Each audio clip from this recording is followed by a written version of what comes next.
Hi, welcome to a new episode of Fog of War. I'm Matt Kosminski, art director on Dawn of War 3. And I'm Tristan Brett, lead environment artist on Dawn of War 3. Cyprus Ultima is our medieval world that expresses the sort of way of life or the style of life that people in the 41st millennium experience. There's also a number of little details that we did as well. There's little nooks and crannies of things and stuff in the non-playable spaces that kind of draw your eye a little bit, not too much that it competes with gameplay, but enough that you sort of see little corners of the map that make you go, oh, that's cool, that's neat, I want to know more about that, what's going on there. And so that was a big part of making maps that people wanted to come back to over and over again. The natural rock sets were designed in a way that the artist had a lot of freedom to create some unique rock formations. The walls and structures were designed to in a modular way so they could tile vertically and horizontally to allow us to create a lot of different unique layouts. Gave the designers a lot of freedom to create a variety of spaces. The whole intent around Cage World was to create something very alien and very disorienting. And also, for me, I wanted to do something that players had never really seen in a Dawn of War game before, something very, very unique. Derived from the idea that you could build a world out of sort of interconnecting blocks of almost living metal, so to speak. The desire to revisit the worlds was something that was really important to me, and it was something that I put to as a challenge to the environment team.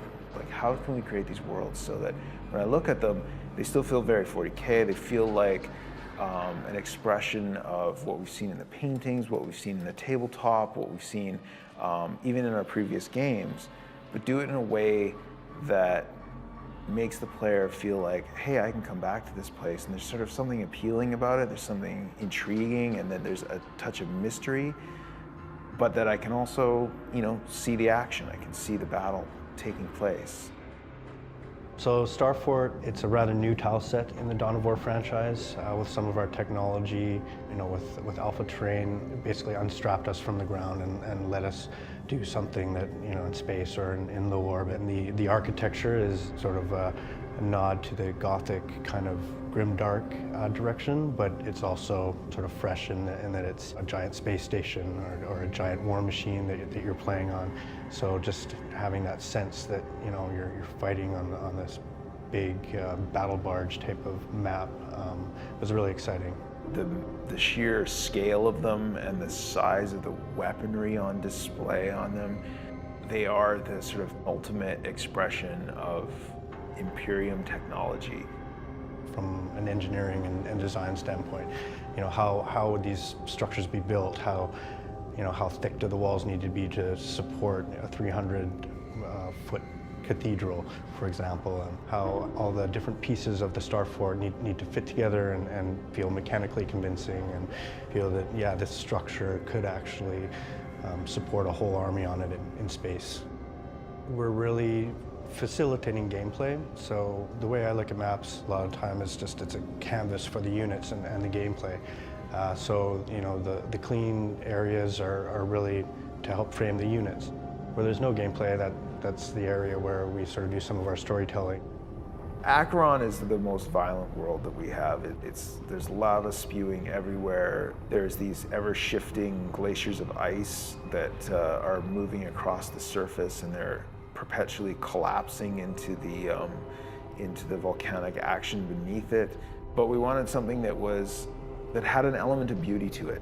That was, when I look at it, I'm like, wow, that looks really, really cool.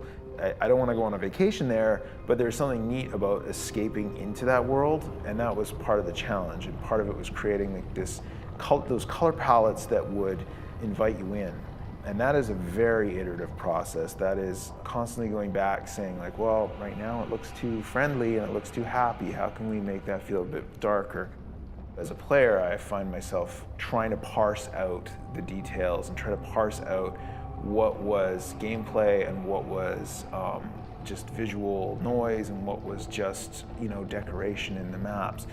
So a lot of it was okay, hold on, let's think about what we really need to convey this world, to frame the action and take people to someplace really interesting and cool. So there you have it, some of the environments you're going to be seeing in Dawn of War 3. Thanks for watching, and I can't wait for you guys to play the game.